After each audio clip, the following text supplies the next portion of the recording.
straight to questions would be great. Yeah. What's up, guys? All right, we're going to go straight to questions with Coach White. If you would, raise your hand and we'll get a mic to you. In the very back.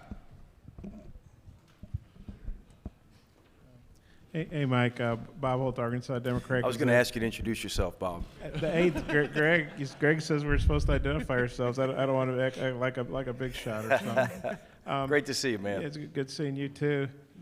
Different colors, obviously. You're one of 6 coaching changes in the league. That used to be kind of the norm for football, and plus you changed within the league, and football coaches do that all the time. Just what do you think the heavy turnover and you moving within the league kind of says about basketball? And maybe there's a lot of emphasis on it now, but also that adds pressure. Just what do you think about all the coaching movement? Well, a lot of thoughts you just threw at me there, and a lot of things to answer, I guess.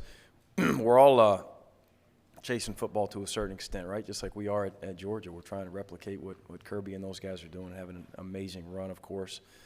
But it's just, it happens, right? It's turnover throughout our league and many leagues throughout the country. You've got proud fan bases, and you've got great opportunities, great programs. Our institution is very unique. It's got a lot of promise academically. It's a great college town. It's a hot athletic department, and it's a destination where a lot of people want to be. So happy to be at Georgia, and very, very blessed, excited about going to work every day in Athens.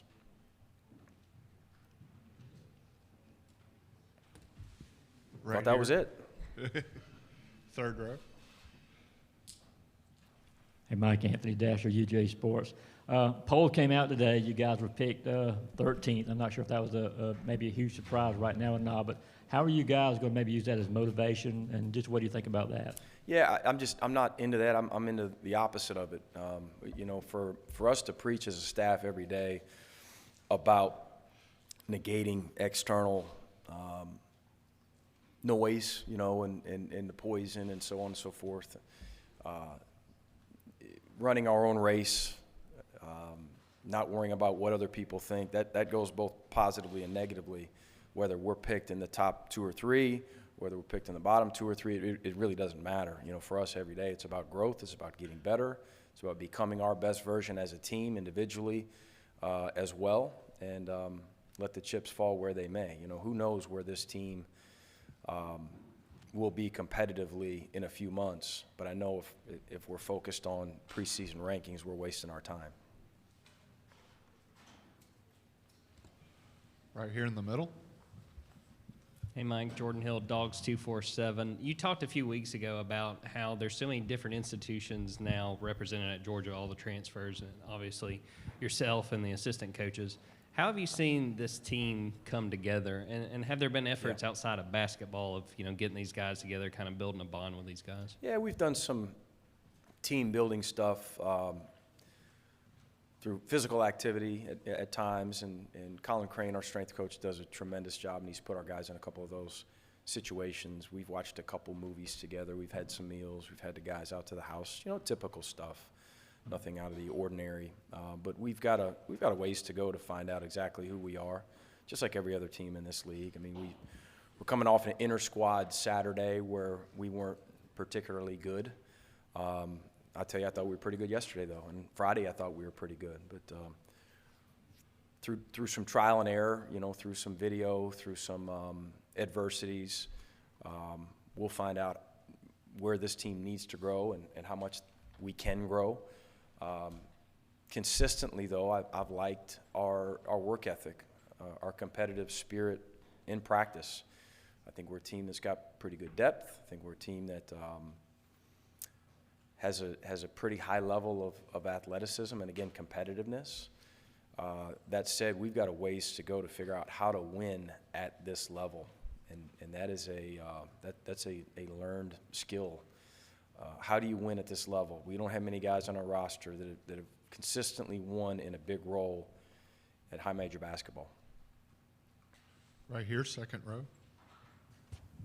Kyle Tucker, The Athletic. There's a couple of big picture things for college basketball, kind of some movement on them right now. I wondered your thoughts on this summer basketball idea, and also the buzz that maybe some folks want to expand the NCAA tournament field. All for both. I don't know how much I should really get into it.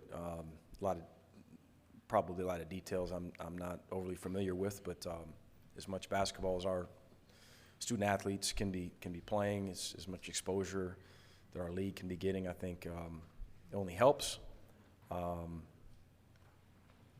Yeah, all for it. In the very back. Hey, Coach Scotty Bordelon with WholeHogSports.com. I wanted to ask you about Arkansas. Just what have you thought of the job that Eric has done there, and then maybe what are some of the challenges, when you face his teams? He's done a tremendous job, obviously. Scoring is the biggest difficulty, of course. They've been good offensively. They've been solid. They value the ball. They take good shots, all that type stuff. But I think that they've turned into one of the elite defensive programs in our league. In our league is, in my opinion, the best defensive conference in college basketball, and Arkansas is right up there with the best defenses.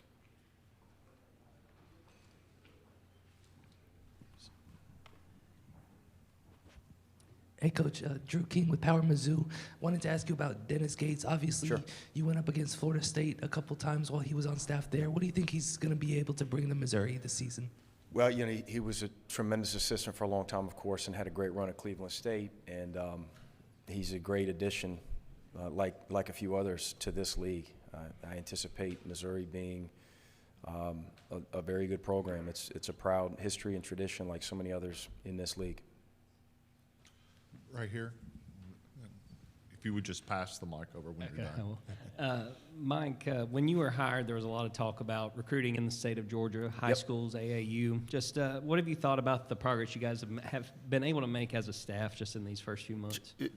Literally, as we were pulling up, I just on the van that we had to ride to from the airport, I got off with a high school coach from the state of Georgia. So we're going to continue to recruit the state really, really hard. Most of our league recruits the state of Georgia really hard for obvious reasons. It's as fertile a recruiting state as there is in our country. Arguably the best AAU programs and coaches and high school programs and coaches in the country. And we're fortunate to have that opportunity. It's right there in that backyard. Now, that doesn't mean we need to have 13 guys from the state of Georgia. It might mean we have 4 or 5 one year. Who knows? We need to get the right guys. But we need to recruit and evaluate our state, and we're doing so as hard as anyone in college basketball. Here in the middle. Coach, one of the new guys you brought in, Terry Roberts, senior, a lot of experience. What has he brought to the guard position? How's he kind of taken the team and try to lead them? Terry's a talented kid. He's Missouri Valley Newcomer of the Year, if I'm not mistaken. Put up really good numbers. Had a very good year, and that was his first year at Division I level, coming from junior college like Cario Oquendo last year at Georgia, and now he'll make another jump. Cario's made the jump to high major basketball. He's got a year into that transition, and Terry will make it here this season. Ultra competitive, tough, hard-nosed point guard. That it starts with him on the defensive end. Got great length, very, very good passer, and he's a guy that will challenge daily to lead. He's got some leadership capabilities. He's got some winning characteristics. Here up front. Good morning, Coach. Morning. AP Stedham, WHEP. Coach, you had a new program now. Is there any changes you're going to make to your system, any tweaks you might make at the University of Georgia that you didn't have at the University of Florida? No wholesale changes. Year in and year out, all 7 years at Florida, we would make tweaks, and same thing at Louisiana Tech for 4 years. We had a good run there late at Louisiana Tech where we had a lot of continuity, the same guys coming back, and maybe a little bit less then. But in year one, probably as much as, at least optimistically thinking, as much as you'd like to make, and then you find some continuity with some success hopefully down the road. That's the goal, of course, but some changes, based on who we are, our roster makeup. I spoke to our athleticism a little bit earlier. I think we can extend a little bit. I think that this team can be pretty switchable defensively with some length and some athleticism. We talked about Terry Roberts, his size at the point guard position. He's only 6'3", but he's got elite length. So those are some changes in terms of how we played last year at the University of Florida, of course, and then obviously wholesale changes, 2 completely different programs in terms of last year's Georgia to this year's Georgia. So we'll see. Right here. Hey, Mike. Kevin Skarbinski with the SEC blog. What have you seen since you've been to Athens that's reinforced for you that this was the right move? There's a lot of pride in Athens. Every person you run into wants to talk about how excited they are for Georgia to get going, to really get going, and how much promise that we have. And the hospitality's been incredible to my family and I, our staff. Just the excitement. Again, we talked about the momentum in the athletic department. And probably, Kevin, overall, what's been most exciting is throughout the state recruiting the state of Georgia. You hear this whether or not you're talking to an alumnus or a Dog fan. You hear it from other people too. Why would we not want to see Georgia be successful? Why would we not want to drive 45 minutes to Athens to see our guy play, or to come see the red and the black and be in Stegman when it's rocking? And I just think that it's primed to happen.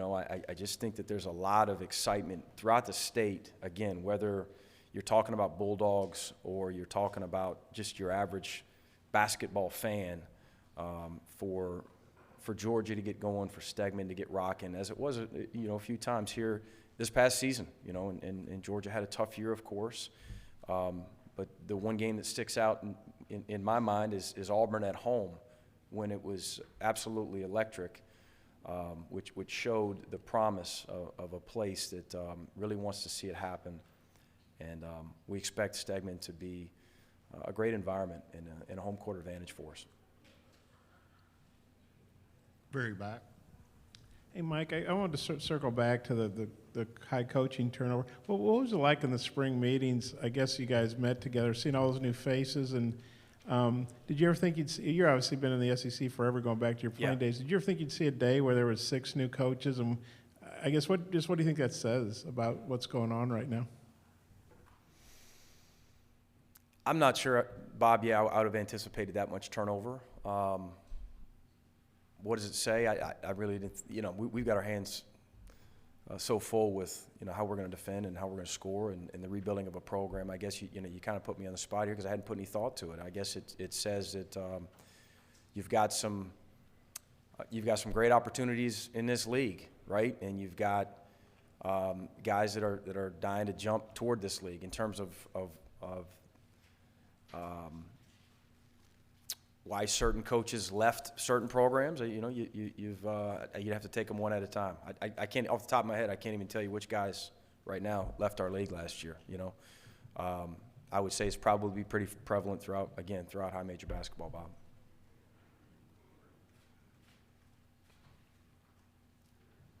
Any more questions? Okay, thank you, Coach. Have your coffee back.